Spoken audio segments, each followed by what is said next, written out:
है, क्योंकि लक्ष्मी उन लोगों के दिल में जाकर निवास नहीं करती।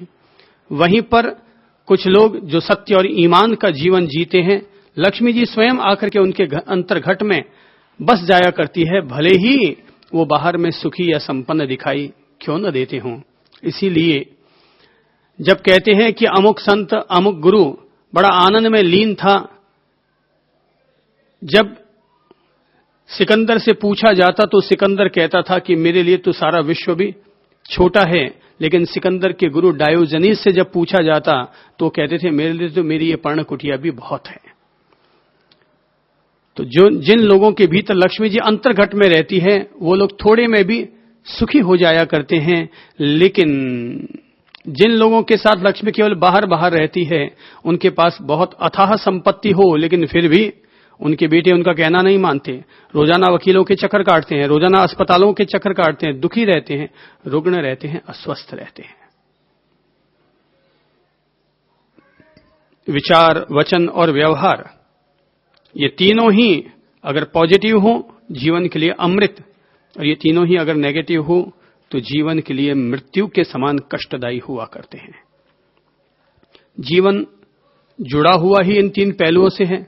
सारा जगत, सारे संबंध, सारी भाषा, सब कुछ इन तीन चीजों पर टिकी हुई है।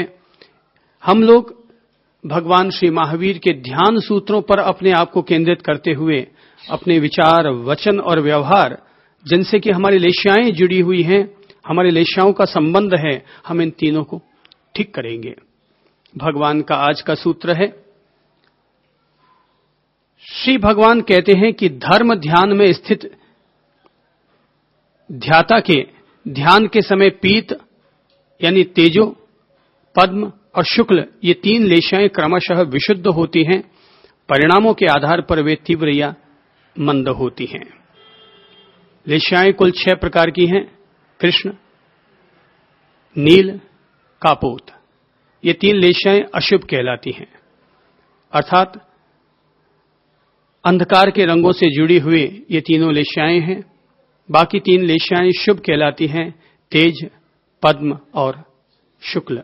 लेश्या यानी हमारी मन की वृत्तियां, हमारी वाणी की वृत्तियां, हमारे काया की वृत्तियां। तो मुख्यतः इसका संबंध जुड़ता है हमारे मन के साथ, हमारे विचारों के साथ।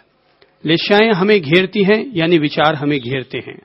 लेश्याएं हमें घेरती हैं यानी कि वृत्तियां हमें भीतर ही भीतर घेरा करती हैं। ये वृत्तियां ही, ये लेश्याएं ही हमारे स्वभाव को भी प्रभावित करती हैं। हमें कभी अभाव में ले जाती है, कभी विभाव में ले जाती है और कभी स्वभाव में ले जाती हैं। ये हमें प्रभावित करती हैं हमारी लेश्याएं। महावीर ने लेश्या का सिद्धांत देकर सारी इंसानियत के सामने अंतर्मन की एक तरह से ज्योमिति रख दी है कि यह स्वरूप है तुम्हारे अंतर्मन का। मैंने कहा कि लेश्याओं का संबंध रंगों से है।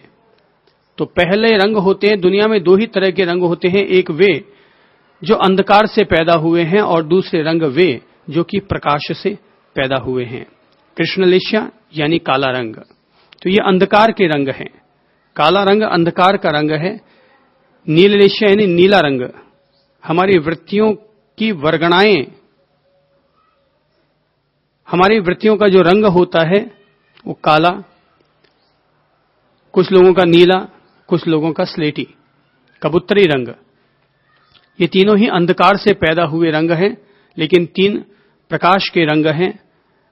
तेजोलेश्या यानी पीला रंग, पद्मलेश्या यानी कि गुलाबी रंग और शुक्ललेश्या अर्थात श्वेत रंग। ये तीनों ही प्रकाश के रंग हैं। क्रमशः एक एक करके ये निर्मल से निर्मल होते चले जाने वाले रंग हैं। काले रंग से नीला रंग अच्छा है, नीले रंग से ग्रे कलर अच्छा है, लेकिन पीला रंग, सूर्योदय का रंग, गुलाबी रंग और श्वेत रंग, ये सभी रंग एक से एक बेहतर रंग होते चले जाते हैं। हम लोग अगर रंगों का ध्यान करें तो अपने मन की वर्गणाओं को ठीक करने में काफी कुछ मदद प्राप्त कर सकते हैं। हमारी लेश्याओं में निर्मलता आ सकती है यदि हम लोग पहले पीले रंग का, पीले सूर्य का या सूर्य की लालिमा का अगर हम लोग ध्यान करें तो उससे हमारे मन में पलने वाली चिंता, शोकाकुलता, भोग लिप्सा, वासना, इन सब में काफी कमी आ सकती है। यदि हम लोग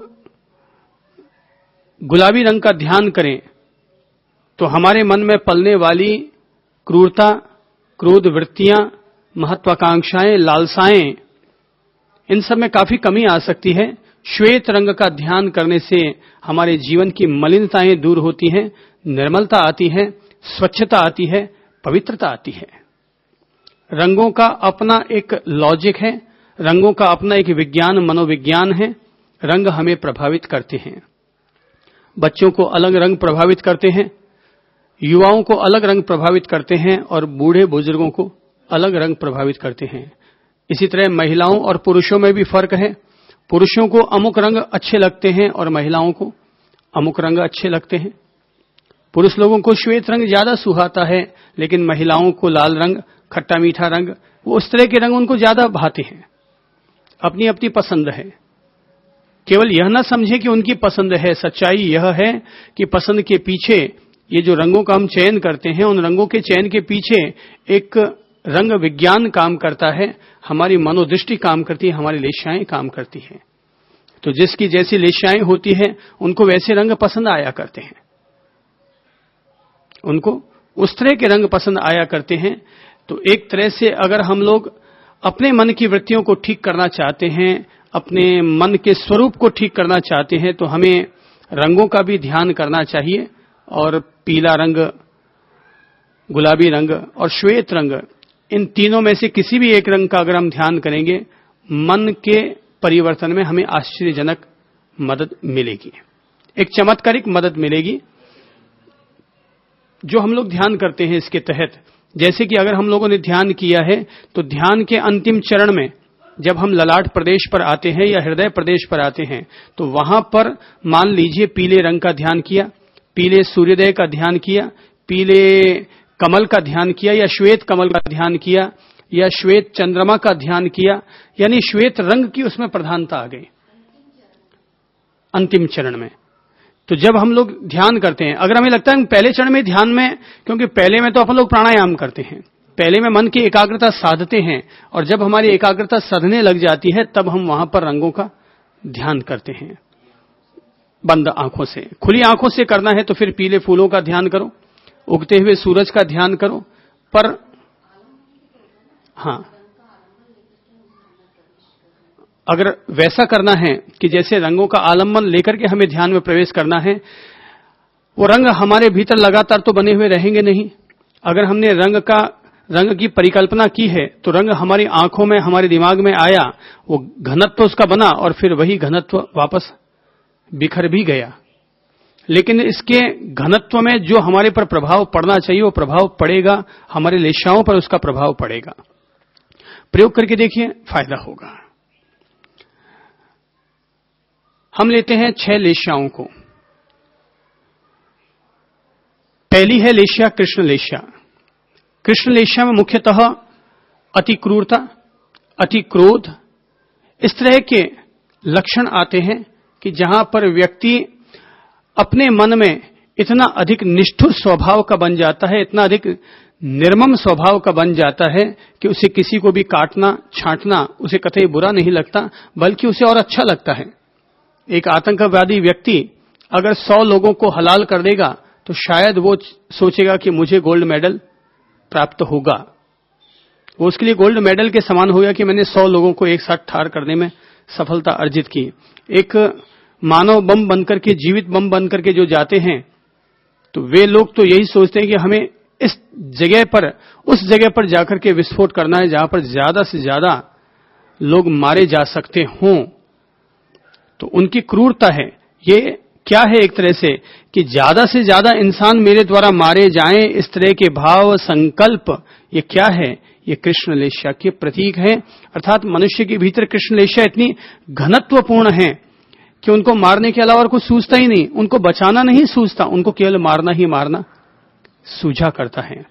उनको केवल मारना ही मारना सूझा करता है, तो परिणाम क्या निकलता है? परिणाम यह निकलता है वे हलाल करते हैं, वे खत्म करते हैं, वे और ज्यादा अपनी कृष्ण लेशाओं को प्रगाढ़ करते हैं। अब काले रंग पर और क्या काला रंग चढ़ाओगे?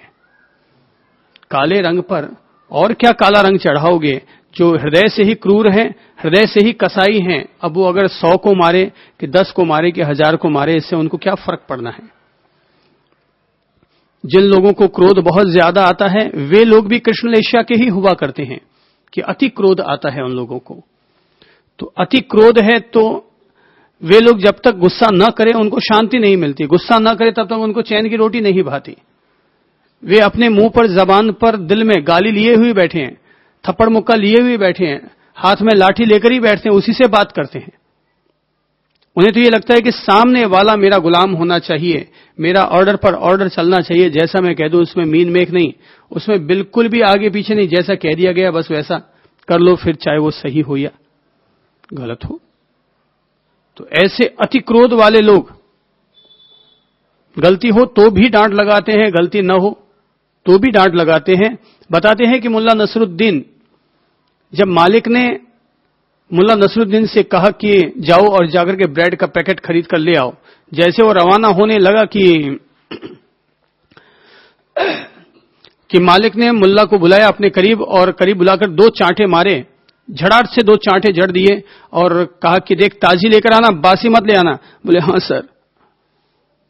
तो पास में बैठे दोस्त ने कहा कि भाई अगर वो बासी लाता उसके बाद तो थप्पड़ मारता तब तो बात समझ में आती, लेकिन जाने से पहले 2 थप्पड़ मार दिए। बोले बाद में अगर बासी ले आए तो मैं करूंगा क्या, इसलिए पहले से ही डांट डपट करके भेजा है।